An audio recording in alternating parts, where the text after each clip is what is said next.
स्वागत है आप सभी का इस चैनल के एक और नए वीडियो में, जहां आज हम पढ़ेंगे मुंशी प्रेमचंद द्वारा लिखा गया उपन्यास प्रेमा का अध्याय 3 झूठे मददगार। बाबू अमृत राय रात भर करवटें बदलते रहे। ज्यों ज्यों उन्होंने अपने नए इरादों और नई उमंगों पर विचार किया, त्यों त्यों उनका दिल और भी दृढ़ होता गया और भोर होते होते देशभक्ति का जोश उनके दिल में लहरें मारने लगा। पहले कुछ देर तक प्रेमा से नाता टूट जाने की चिंता इस लहर पर बांध का काम करती रही, मगर अंत में लहरें ऐसी उठी कि वह बांध टूट गया। सुबह होते ही मुंह हाथ धो, कपड़े पहन और बाइसिकल पर सवार होकर अपने दोस्तों की तरफ चले। पहले पहल mister Gulzari Lal BA LLB के यहाँ पहुंचे। यह वकील साहब बड़े उपकारी मनुष्य थे और सामाजिक सुधार का बड़ा पक्ष करते थे।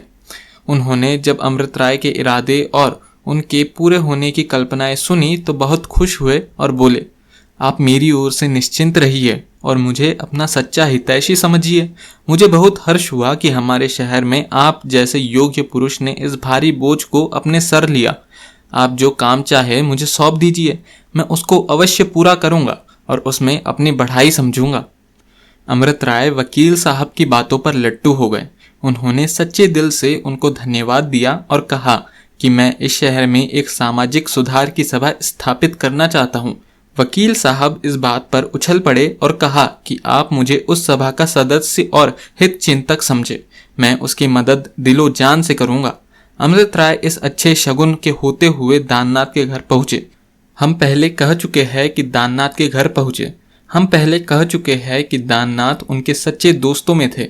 वे दन को देखते ही बड़े आदर से उठ खड़े हुए और पूछा, क्यों भाई, क्या इरादा है? अमृत राय ने बहुत गंभीरता से जवाब दिया, मैं अपनी इरादे आप पर प्रकट कर चुका हूँ और आप जानते हैं कि मैं जो कुछ कहता हूँ वह कर दिखाता हूँ। बस आपके पास केवल इतना पूछने के लिए आया हूँ कि आप इस शुभ कार्य में मेरी कुछ मदद करेंगे या नहीं। दाननाथ सामाजिक सुधार को पसंद तो करता था, मगर उसके लिए हानि या बदनामी लेना नहीं चाहता था। फिर इस वक्त तो वह लाला बद्री प्रसाद का कृपा पात्र भी बनना चाहता था। इसलिए उसने जवाब दिया, अमृत राय, तुम जानते हो कि मैं हर काम में तुम्हारा साथ देने को तैयार हूँ। रुपया, पैसा, समय सभी से सहायता करूंगा, मगर छिपे छिपे। अभी मैं इस सभा में खुल्लम खुल्ला सम्मिलित होकर नुकसान उठाना उचित नहीं समझता, विशेष इस कारण से कि मेरे सम्मिलित होने से सभा को कोई बल नहीं पहुंचेगा। बाबू अमृत राय ने अधिक वादानुवाद करना उचित नहीं समझा। इसमें संदेह नहीं कि उनको दाननाथ से बहुत आशा थी, मगर इस समय वह यहाँ बहुत न ठहरे और विद्या के लिए प्रसिद्ध थे। जब अमृत राय ने उनसे सभा संबंध बातें की तो वह बहुत खुश हुए। उन्होंने अमृत राय को गले लगा लिया और बोले, मिस्टर अमृत राय, तुमने मुझे सस्ते छोड़ दिया। मैं खुद कई दिनों से इन बातों के सोच विचार में डूबा हुआ हूँ। आपने मेरे से बोझ उतार लिया। जैसी योग्यता इस काम को करने की आप में है, वह मुझ में नाम को भी नहीं है। मैं इस सभा का मेंबर हूँ। बाबू अमृत राय को पंडित जी से इतनी आशा न थी। उन्होंने सोचा था कि अगर पंडित जी इस काम को पसंद करेंगे तो खुल्लम खुल्ला शरीक होते झिझकेंगे, मगर पंडित जी की बातों ने उनका दिल बहुत बढ़ा दिया। यहाँ से निकले तो वह अपनी ही आंखों में 2 इंच ऊंचे मालूम होते थे।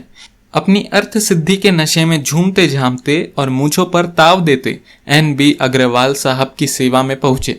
मिस्टर अग्रवाल अंग्रेजी और संस्कृत के पंडित थे, व्याख्यान देने में भी निपुण थे और शहर में सब उनका आदर करते थे। उन्होंने भी अमृत राय की सहायता करने का वादा किया और इस सभा का ज्वाइंट सेक्रेटरी होना स्वीकार किया। खुलासा यह कि 9 बजते बजते अमृत राय सारे शहर के प्रसिद्ध और नई रोशनी वाले पुरुषों से मिल आए और ऐसा कोई न था जिसने उनके इरादे की प्रशंसा न की हो या सहायता करने का वादा न किया हो। जलसे का समय 4 बजे शाम को नियत किया गया। दिन के 2 बजे से अमृत राय के बंगले पर जलसे की तैयारियां होने लगी। फर्श बिछाए गए, छत में झाड़ू, फानूस, हांडियां लटकाई गई, मेज और कुर्सियां सजाकर धरी गई और सभासदों के लिए खाने पीने का भी प्रबंध किया गया। अमृत राय ने सभा के लिए एक नियमावली बनाई, एक व्याख्यान लिखा और इन कामों को पूरा करके मेंबरों की राह देखने लगे। 2 बज गए, 3 बज गए, मगर कोई ना आया। आखिर 4 भी बजे, मगर किसी की सवारी ना आई। हाँ, इंजीनियर साहब के पास से एक नौकर यह संदेश लेकर आया कि मैं इस समय नहीं आ सकता। अब तो अमृत राय को चिंता होने लगी कि अगर कोई आया तो मेरी बड़ी बदनामी होगी और सबसे लज्जित होना पड़ेगा। निदान इसी तरह 5 बज गए और किसी उत्साही पुरुष की सूरत न दिखाई दी। तब तो अमृत राय को विश्वास हो गया कि लोगों ने मुझे धोखा दिया। मुंशी गुलजारी लाल से उनको बहुत कुछ आशा थी। अपना आदमी उनके पास दौड़ाया, मगर उसने लौटकर बयान किया कि वह घर पर नहीं है, पोलो खेलने चले गए। इस समय तक 6 बजे और जब अभी तक कोई आदमी न पधारा तो अमृत राय का मन बहुत मलिन हो गया। ये बेचारे अभी नौजवान आदमी थे और यद्यपि बात के धनी और धुन के पूरे थे, मगर अभी तक झूठे देशभक्त और बने हुए उद्योगों का उनको अनुभव न हुआ था। उन्हें बहुत दुख हुआ। मन मारे चारपाई पर लेट गए और सोचने लगे कि अब मैं कहीं मुंह दिखाने योग्य नहीं रहा। मैं इन लोगों को ऐसा कटिल और कपटी नहीं समझता था, मगर न आना था तो मुझसे साफ साफ कह दिया होता। अब कल तमाम शहर में यह बात फैल जाएगी कि अमृत राय रईसों के घर दौड़ते थे, मगर कोई उनके दरवाजे पर बात पूछने को भी नहीं आया। जब ऐसे सहायक मिलेंगे तो मेरे किए क्या हो सकेगा। इन्हीं ख्यालों ने थोड़ी देर के लिए उनके उत्साह को भी ठंडा कर दिया, मगर इसी समय उनको लाला धनुषधारी लाल की उत्साहवर्धक बातें याद आई। वही शब्द जिनसे उन्होंने लोगों के हौसले बढ़ाए थे उनके कानों में गूंजने लगे। मित्रों, अगर जाति की उन्नति चाहते हो तो उस पर सर्वस्व अर्पण कर दो।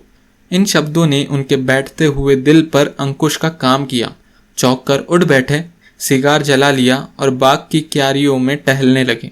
चांदनी छिटकी हुई थी, हवा के झोंके धीरे धीरे आ रहे थे। सुंदर फूलों के पौधे मंद मंद लहरा रहे थे, उनकी सुगंध चारों ओर फैली हुई थी।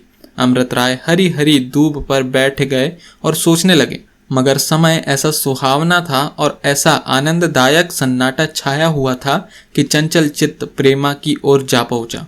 जेब से तस्वीर के पुर्जे निकाल लिए और चांदनी रात में उसे बड़ी देर तक गौर से देखते रहे। मन कहता था, ओ अभागे अमृत राय, तू क्यों कर जिएगा? जिसकी मूरत आठों पहर तेरे सामने रहती थी, जिसके साथ आनंद भोगने के लिए तू इतने दिनों विरागनी में जला, उसके बिना तेरी जान कैसी रहेगी?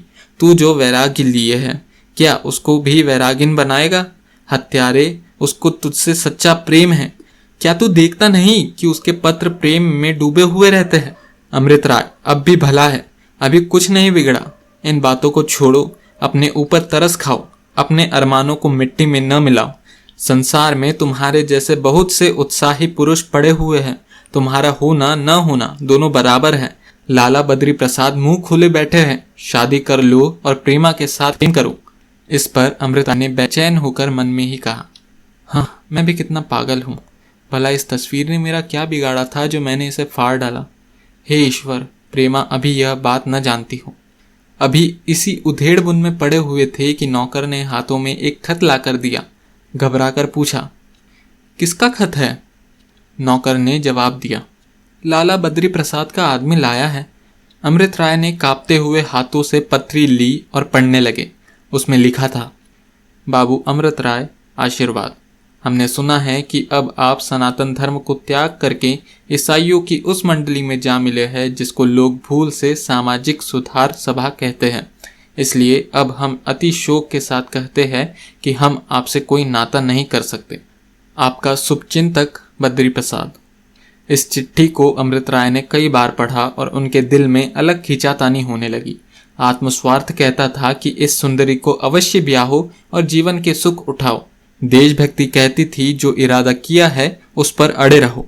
अपना स्वार्थ तो सभी चाहते हैं, तुम दूसरों का स्वार्थ करो। इस अनित्य जीवन को व्यतीत करने का इससे अच्छा कोई ढंग नहीं है। कोई 15 मिनट तक यह लड़ाई होती रही। इसका निर्णय केवल 2 अक्षर लिखने पर था।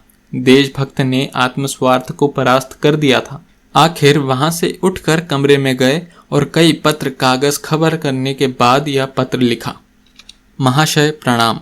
कृपा पत्र आया, पढ़कर बहुत दुख हुआ। आपने मेरी बहुत दिनों की बंधी हुई आशा तोड़ दी। खैर, जैसा आप उचित समझे वैसा करें। मैंने जब से होश संभाला तब से मैं बराबर सामाजिक सुधार का पक्ष कर सकता हूँ। मुझे विश्वास है कि हमारे देश की उन्नति का इसके सिवाय और कोई उपाय नहीं है। आप जिसको सनातन धर्म समझे हुए बैठे हैं वह अविद्या और असभ्यता का प्रत्यक्ष रूप है। आपका कृपाकाक्षी अमृत राय। अभी हम पढ़ रहे थे मुंशी प्रेमचंद द्वारा लिखा गया उपन्यास प्रेमा का अध्याय 3 झूठे मददगार। अगर आपको ये वीडियो अच्छा लगा तो प्लीज़ इस वीडियो को लाइक करिए, इस वीडियो को शेयर करिए अपने दोस्तों के साथ, अपने फैमिली के साथ ही कमेंट करके बताइए कि इस वीडियो में क्या इम्प्रूव हो सकता है। अगर आप कलेक्टर साहिबा प्लेलिस्ट पढ़ना चाहते हैं तो उसे मैंने डिस्क्रिप्शन सेक्शन में लिंक डाल दिया है, आप वहाँ से उसे पढ़ सकते हैं। धन्यवाद।